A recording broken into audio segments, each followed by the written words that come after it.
Hello students, हम पढ़ रहे हैं लेसन नंबर 2 जिसका नाम है वारिस कौन।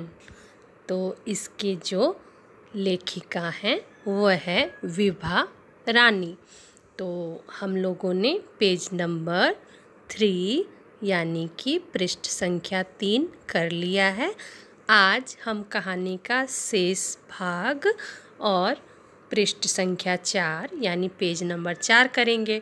तो हम लोगों ने पेज नंबर 3 में क्या क्या देखा, कहानी को क्या क्या जाना। सबसे पहले हमने जाना एक राजा था, उसकी 4 बेटियां थी और वह अपना राज्य का उत्तराधिकारी चुनना चाह रहा था, वारिस चुनना चाह रहा था कि मैं उसे ही बनाऊंगा, उन 4 बेटियों में उसे ही बनाऊंगा जो सबसे बुद्धिमती होगी। उसके लिए उसने एक तरकीब निकाली। कौन सी तरकीब निकाली कि उसने चारों बेटियों को बुलाया, चारों बेटियों को गेहूं के 100 दाने दिए और उन्हें कहा कि आप इसे अपने पास रखो और मैं इन्हें आपसे 5 साल बाद मांगूंगा। और फिर वो चारों राजकुमारियाँ अपने साथ गेहूं के 100 दाने लेकर अपने अपने कमरे में लौट आई। और सबसे बड़ी वाली बहन ने उन दानों को क्या किया तो अपने कमरे के खिड़की के बाहर फेंक दिए। और उसने सोचा कि आज से 5 साल बाद पिताजी इन्हें मांगेंगे क्या, उन्हें याद भी रहेगी, और अगर मांगा भी तो क्या, मैं भंडार घर में जाऊंगी और ले जाके उन्हें दे दूंगी। ऐसा सोचा बड़ी वाली बहन ने। दूसरी वाली बहन ने क्या किया, दूसरी राजकुमारी ने उससे उन दानों को बहुत हिफाजत की तरह उसने मखमल के थैले में उन्हें अच्छी तरह से एक डब्बे में बंद कर दिया कि पिताजी जब मांगेंगे तो उन्हें मैं दाने ले जाके वापस कर दूंगी। तीसरी बहन सोच ही रही थी कि अभी मैं क्या करूं, इन दानों को पिताजी ने दिया है तो ज़रूर कुछ सोचकर ही दिया होगा। और सबसे छोटी वाली, चौथी नंबर वाली, वो थोड़ी उम्र में भी छोटी थी और थोड़ी शरारती भी थी। उसने क्या किया, उन दानों को तो भुनवा कर खा गई। हम लोगों ने ये देखा।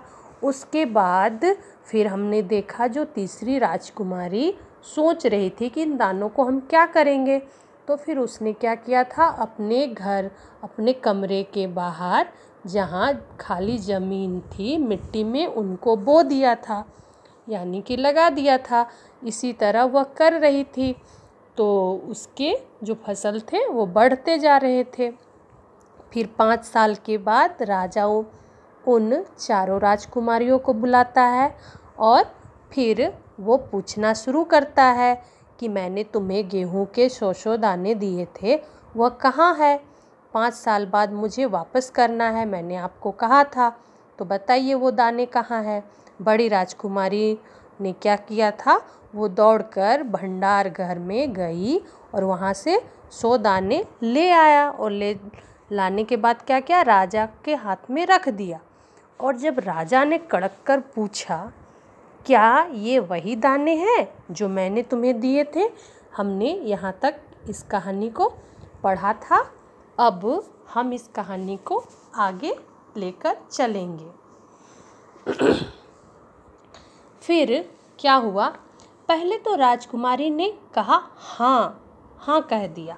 राजकुमारी ने क्या कह दिया, हाँ यही वो दाने हैं जो कि आपने मुझे दिए थे।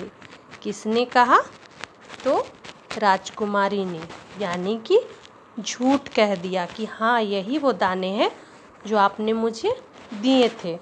मगर राजा ने फिर कड़क कर पूछा यानी कि तेज आवाज़ से पूछा, डांट कर पूछा, क्या तुम सच कह रही हो या यह वही दाने हैं जो मैंने तुम्हें दिया था?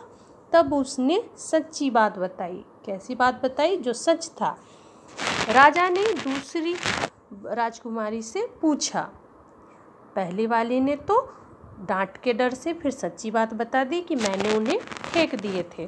फिर दूसरी राजकुमारी से पूछा, तुम्हारे दाने कहाँ हैं? किसने पूछा? तो राजा ने पूछा। दूसरी राजकुमारी अपनी संदूक में से मखमल के खोल वाली डिब्बी उठा लाई जहाँ उसने वह दाने रखे थे।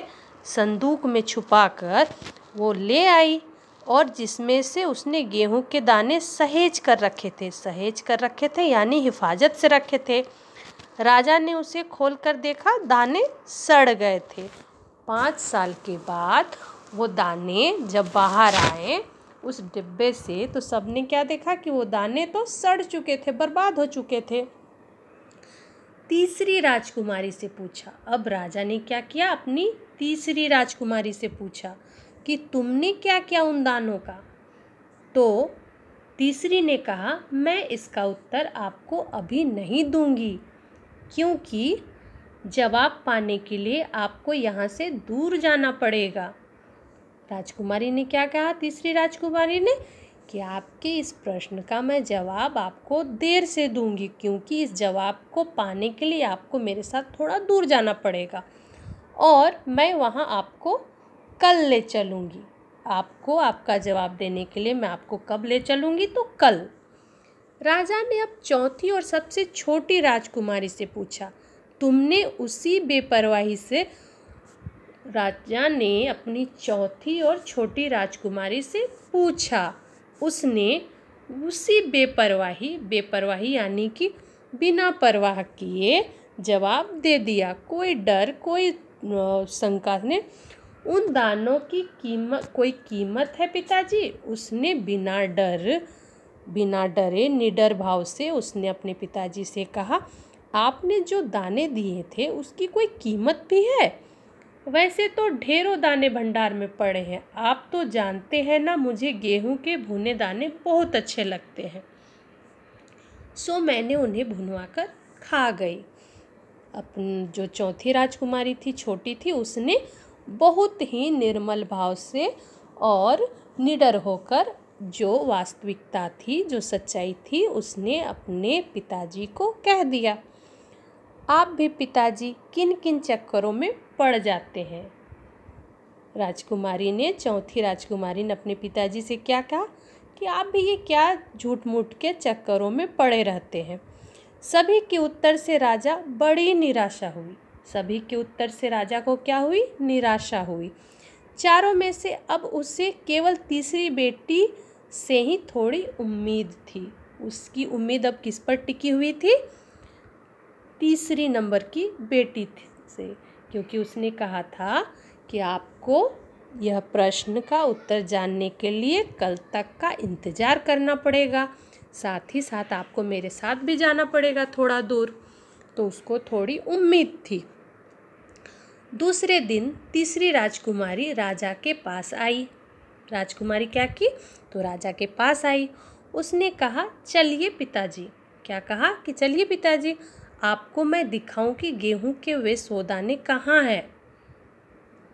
राजा रथ पर सवार हो गया यानी कि जाकर रथ पर बैठ गया। रथ महल नगर पार करके खेत तरफ चल पड़ा।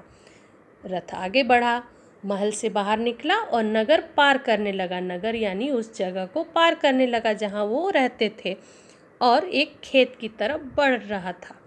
राजा ने पूछा, आखिर कहाँ रखे छोड़े हैं तुमने वे 100 दाने? तब इन 100 दानों के लिए तुम मुझे कहाँ कहाँ चक्कर लगाओगी? राजा ने कहा कि मैंने तुम्हें जो 100 दाने दिए हैं उनको दिखाने के लिए तुम मुझे कहाँ कहाँ के चक्कर लगा रही हो, यानी कहाँ कहाँ घुमा रही हो। तब तक रथ एक बड़े से हरे भरे खेत के सामने आकर रुक गया। राजा बस यही बोल ही रहा था, पूछ ही रहा था कि राजा का रथ कहाँ आकर रुक गया? एक बड़े से हरे भरे खेत के सामने आकर रुक गया। राजा ने देखा, सामने बहुत बड़े खेत में गेहूं की फसल थी। सामने क्या देखा उसने? एक बहुत बड़ी गेहूं की फसल थी। उसकी बालियां कहते हैं गेहूं के जो पेड़ होते हैं, बड़े बड़े, उसमें बहुत सारे दाने भरे हुए होते हैं, उन्हें बालियां कहते हैं, बाली कहते हैं। हवा में झूम रहे थे, मतलब वो हवा की बहाव से इधर उधर घूम रहे थे, लहरा रहे थे, जैसे राजा को कोई खुशी भरा गीत सुना रही हो। राजा ने हैरानी से राजकुमारी की ओर देखा और उस खेत को देखने के बाद राजा ने अपनी तीसरी बेटी की ओर बड़ी हैरानी से देखा। और फिर क्या हुआ? राजकुमारी ने क्या कहा? पिताजी, ये हैं 100 दाने जो आज लाखों लाख दानों के रूप में आपके सामने हैं। राजकुमारी ने क्या कहा? ये रहे पिताजी वो 100 दाने जो कि आज लाखों लाख के रूप में बदल गए हैं, आपके सामने है। मैंने उन 100 दानों को बोकर इतनी अधिक फसल तैयार की है। बोकर यानी उनकी खेती करके उसको बढ़ाते गया है और आज वो 100 दाने लाखों लाख की गिनती में बन गए हैं। राजा ने उसे गले लगा लिया। राजा खुश होकर क्या किया? अपनी पुत्री को, अपनी बेटी को गले लगा लिया। अब मैं निश्चित हूँ, मतलब मैं अब इत्मीनान हूँ, मैं अब निश्चिंत हो गया हूँ। तुम ही मेरे राज्य की सच्ची उत्तराधिकारी हो। और राजा ने यह घोषणा कर दी कि मैं इस बात के लिए अब निश्चिंत हो गया कि हमारे राज्य को असली उत्तराधिकारी, सच्चा और बुद्धिमान उत्तराधिकारी वारिस मिल गया। ये हमारा आज का कहानी था और ये इसी पृष्ठ के साथ, इसी पेज के साथ हमारा आज का यह कहानी ख़त्म हो रहा है, जो कि इस कहानी के माध्यम से, यह एक संवादात्मक कहानी के माध्यम से निभा वर्मा जी ने कहना चाहा है कि हमें उत्तम फसल प्राप्त करने के लिए और साधनों का सदुपयोग करना चाहिए। जो ऐसा करता है वह जीवन में सफल होता है। यानी कि थोड़ा सूझबूझ दिमाग के साथ अपना वह काम करना चाहिए जिससे हमारा कार्य सिद्ध हो, हमारी उम्मीदें जो कि हमसे बड़ों ने रखा है वो सार्थक हो। तो थोड़ा सूझबूझ के साथ हमें काम करना चाहिए। समय और साधनों का सदुपयोग करना चाहिए, यानी समय को गंभीरता से लेना चाहिए, क्योंकि जो समय चला जाता है वो फिर लौट के नहीं आता है। और साधन, जो कि हमारे पास साधन है जिस चीज़ का, उसका भी सदुपयोग करना चाहिए। सदुपयोग यानी कि उसका सही प्रयोग करना चाहिए। जो ऐसा करता है वही जीवन में सफल होता है। इस कहानी के माध्यम से हमें कहानीकार ने यह प्रेरणा दी है। तो चलिए आज की कहानी ख़त्म होती है। अगले वीडियो में अगली कहानी। तब तक थैंक यू।